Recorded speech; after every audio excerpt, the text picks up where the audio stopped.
Hukumnya digantung di dinding, kalau digantung di dinding saya katakan tidak boleh. Rumah yang terdapat gambar yang berjiwa tidak akan dimasuki oleh malaikat. Kalau di sana ada orang mengatakan haram, Anda tidak usah gelisah, tidak usah risih dengan mengatakan haram, karena yang mengatakan haram pun juga mereka beralasan. Orang yang mengatakan foto itu sama dengan patung, maka kata dia foto itu haram. Ketika Anda melukis, kan ada proses diri Anda yang menggambar di situ. Ah, kayaknya nggak mirip nih, kayaknya nggak mirip. Tuh dari perkataan aja sudah muncul kalimat di situ. Ganti lagi jadi lebih mirip, ganti lagi jadi lebih sesuai. Seperti ini ya, ah bagus sekali ya. Seperti aslinya, seperti aslinya. Itu yang bahaya. Tapi kalau fotografi emang sudah asli.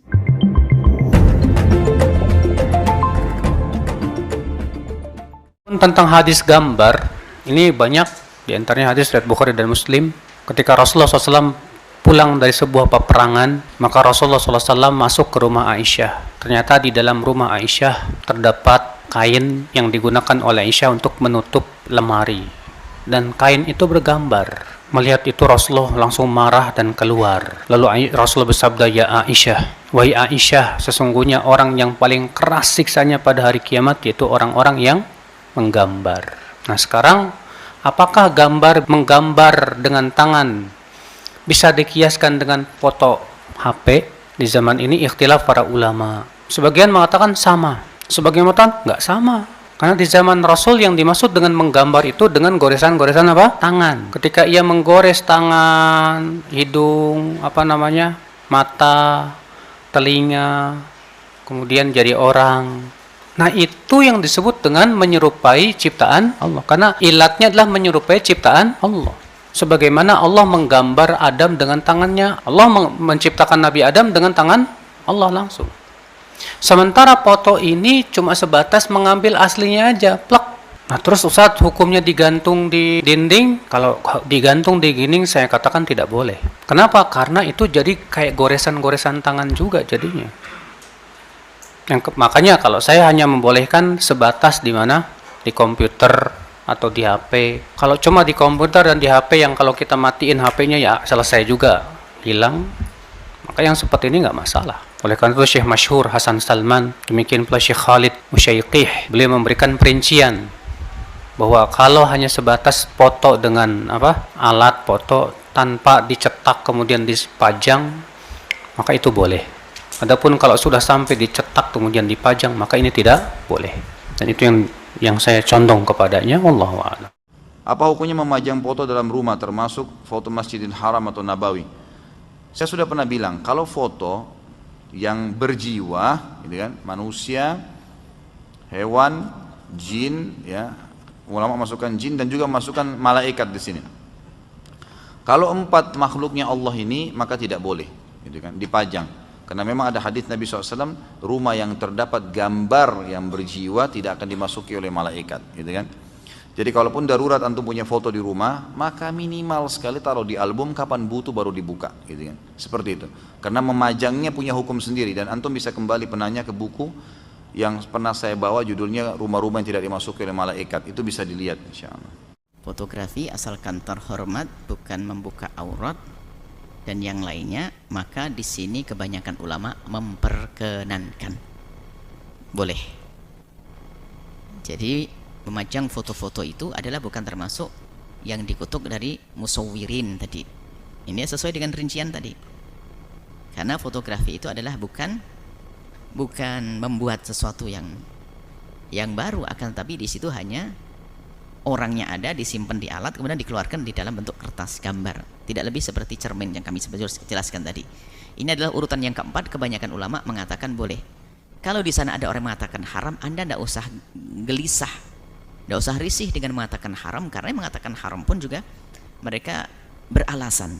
Tapi yang mengatakan halal sudah jelas tadi kita akan ila raqman fitobin, itu ada sudah kita jelaskan tadi dalam pembahasan kitab Riyadhus Shalihin ini. Jadi secara umum mungkin jawabannya begini, kalau gambar-gambar terhormat semacam itu tidak ada membuka aurat, tidak membangkitkan syahwat, apalagi seorang tokoh ulama, maka yang demikian itu adalah kebanyakan ulama mengatakan hal itu diperkenankan.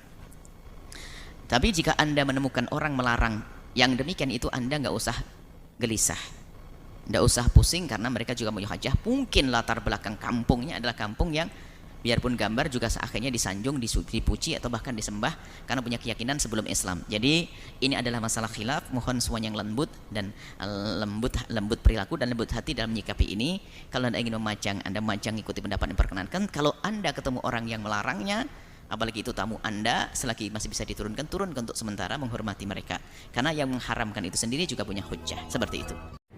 Bagaimana hukumnya di rumah dipajang foto-foto keluarga? Orang yang mengatakan foto itu sama dengan patung, maka kata dia foto itu haram. Kenapa? Karena foto sama dengan patung. Saya tulis buku 37 masalah populer, di situ saya tunjukkan tidak sepakat ulama foto itu sama dengan patung. Syekh Yusuf Al-Qardawi, Syekh Muhammad Al-Ghazali, Syekh Al-Muti'i, Syekh Sya'rawi mengatakan foto tak sama dengan patung. Bahkan Syekh Ibnu Utsaimin pun mengatakan foto tak sama dengan patung. Oleh sebab itu, masalah foto tak sama dengan patung. Karena patung itu dibentuk matanya, dibentuk bibirnya, dibentuk kepalanya. Sama seperti Allah menyerupai perbuatan Allah. Sedangkan foto tidak. Nah itu hukum foto. Tapi beda dengan memajang foto istri waktu dulu tak berjilbab diletak di ruang tamu. Itu masalahnya lain lagi. Sehingga setiap tamu datang tengok, cantik juga bini kau dulu ya. Jangan pajang foto-foto yang membuka aurat, foto-foto yang mengundang sensual, foto-foto yang tak layak, tak baik, jangan. Makanya tamu kalau datang ke rumah saya ditengoknya di ruang tamu, tak ada foto istri Ustaz. Ustaz masih lajang ya? Saya tengok pun di FB Ustaz tak ada foto istri Ustaz. Apa dipajang foto bini kita? Tengok-tengok orang. Malaikat gak masuk ke rumah kalau ada patung. Tapi malaikat yang gak masuk itu malaikat rahmat, malaikat maut masuk. Foto keluarga, bapaknya sopan, ibunya pakai jilbab. Yang foto keluarga yang belum hijrah dulu jangan dipajang. Bapaknya pakai celana pendek, ibunya pakai baju pendek. You can see, jangan dipajang di ruang tamu. Nanti temannya lihat, emakmu cantik juga dulu ya. Nah, jadi yang sopan, pakaiannya pakai hijab, bagus, nggak salah. Ulama-ulama kontemporer berpendapat, bahwa ada masalah kontemporer yang tidak ditemukan di masa lalu. Dan tidak sama hukumnya karena berbeda sifatnya. Masalah itu disebut dengan fotografi. Beda, kalau yang lain tadi surah, taswir, sifatnya digambar, gambar-gambar. Dari prosesnya udah beda. Udah beda prosesnya. Sebab begini, ketika Anda melukis, kan ada proses diri Anda yang menggambar di situ. Kayaknya nggak mirip nih, kayaknya nggak mirip. Tuh dari perkataan aja sudah muncul kalimat di situ. Ganti lagi jadi lebih mirip, ganti lagi jadi lebih sesuai. Seperti ini ya, bagus sekali ya. Seperti aslinya, seperti aslinya. Itu yang bahaya. Tapi kalau fotografi emang sudah asli. Saya ngambil foto Anda, nggak mungkin muncul kambing. Pasti Anda di situ. Pasti Anda. Silakan cek. Atau begitu di foto, seklik, yang muncul si Amang misalnya, nggak mungkin, mustahil. Saya foto Anda, yang muncul Anda. Saya foto singa, yang muncul singa. Itu yang disebut dengan fotografi. Paham ya? Optiknya jalan di situ. Blok, seketika muncul. Seperti Anda melihat cermin seperti ini, gambarannya ada. Cuman bedanya fotografi tidak bergerak-gerak, Anda di cermin bergerak-gerak. Maka dari sini ulama mutakhir dan kontemporer mengatakan beda cara, beda hukum. Beda proses, lain hukum. Karena itu dari segi prosesnya kata ulama mutakhirin, laisa min dairatit tahrim. Foto-foto kontemporer dari fotografi yang jadi sesuai aslinya, mirip seketika, tidak ada proses yang sama seperti sebelumnya, itu tidak masuk dalam lingkaran yang haram. Hukum dasarnya untuk foto itu boleh.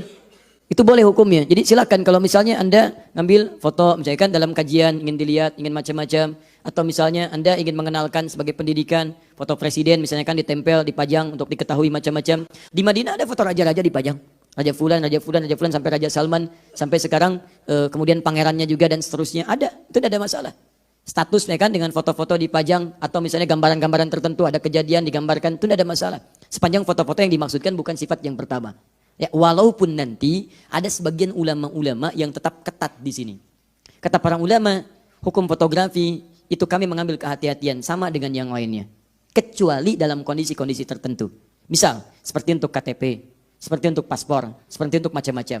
Cuman ulama mutakhirin kemudian menjawab, bagus kehati-hatian itu kami hargai. Cuman kan faktor itu pengecualian sifatnya darurat. Sedangkan KTP bukan hal yang darurat. KTP dibawa kemana-mana. Ya. Maaf Pak, bisa lihat identitasnya, tapi ini darurat ya Pak ya. Darurat ya Pak. Baik, paspor kan dibawa ketika Anda keluar. Dan darurat itu sifatnya ketika tidak ada, maka hukumnya pun hilang. Sama dengan tadi, babi misalnya darurat itu, begitu menemukan ayam, itu tidak. Tapi kan itu melekat pada Anda dalam kehidupan. Tapi tetap Anda tidak bisa menyalahkan prinsip, karena ini bagian dari pendapat yang diambil dengan pertimbangan-pertimbangan tertentu. Jadi kalau Anda menghindari foto, misalnya teman Anda, nah itu nggak apa-apa, kita hargai, nggak ada masalah.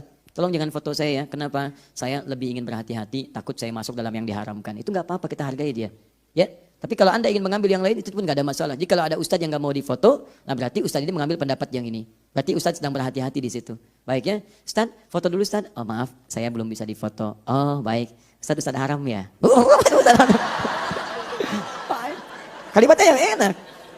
Ustadz sedang mengambil pendapat yang pertama. Baik, ustadz maaf, boleh lihat identitasnya? Baik, tapi kan ustadz di sini ada foto. Itu kecuali. Nah, itu berarti ini gelombang dari sebagian pendapat. Yang lainnya, saat boleh foto, boleh silakan. Ini berarti dia mengambil pendapat yang mutaakhirin yang melihat perbedaan dari sifat-sifat keharaman beda dengan yang lainnya. Paham? Baik. Maaf, hukumnya misalnya tidak melahirkan pornografi, busananya ada, lengkap, bagus dan sebagainya. Cuman tampil ria di situ, genit dan sebagainya, ingin mengalihkan perhatian orang lain, tabarruj di situ, sama. Pakai jilbab, teman terlampau genit, ingin tampil macam-macam, itu tetap haram juga hukumnya dan seterusnya. Sama foto, tapi foto itu dijadikan sebagai bagian dari jimat, pengkultusan dan sebagainya. Memang hukum fotonya nggak haram, tapi hukum pengkultusannya haram. Makanya ketika hukum pengkultusan itu haram, jatuh gambarnya pun haram ada di sekitaran Anda. Paham sampai sini? Maka dari itu, jika Anda ingin misalnya menjadikan gambaran foto-foto itu sebagai dokumen-dokumen saja, untuk yang disampaikan sebagai pembelajaran, misalnya pengingat pada keluarga, ini kakek, ini nenek dan sebagainya, sehingga mereka lebih merasakan ketika berdoa kepada Allah Subhanahu wa taala. Ada anak yang lahir bapaknya nggak ada. Begitu dewasa ingin diperkenalkan. Mah, papa dulu seperti apa gambarnya? Haram nah. Ini papa haram ya mak? Bukan. Gambarnya yang nggak boleh. Nah, bagaimana menjelaskan yang seperti itu? Kalau tujuan untuk menyampaikan boleh. Di foto keluarga. Adik sini sayang. Adik sabar ya nak ya. Yuk, papa memang sudah nggak ada bersama kita. Tapi mama yakin. Ini mungkin ladang pahala yang Allah berikan kepada kita. Supaya kita banyak berdoa untuk papa. Kita banyak mengerjakan amal soleh. Ini dulu gambar papa. Masya Allah, dulu berharap ada jadi penghafal Quran. Begitu melihat wajah ayahnya. Dan ada harapan tinggi pada dirinya. Termotivasi dia untuk menghafal Quran. Ya Allah, berikan saya kekuatan menghafal ya Allah. Saya ingin pahala yang mengalir untuk ayah saya. Dan sebagainya. Terbayang suasana itu. Itu jadi dorongan yang kuat. Juga untuk masalah-masalah yang lainnya. Yang demikian itu dibolehkan. Kecuali ada gambar yang lain. Adik sini sayang, ini eyang kamu. Eyang kamu tuh dulunya sakti mandraguna. Lebih sakti dibanding si Mandra. Wah macam-macam. Si Mandra kalah sama ini. Wah misut pasang ini itu salah. Salah di situ. Jadi itu yang coba dihindari. Paham ya? Nah, kalau sudah paham, sudah mengerti, maka sudah jelas. Apalagi yang mau diperselisihkan. Argumentasinya jelas, kisahnya jelas, turunan hukumnya jelas, kitabnya juga ada. Tinggal Anda praktek dalam kehidupan dan saya tidak pernah memaksakan Anda mau milih yang mana.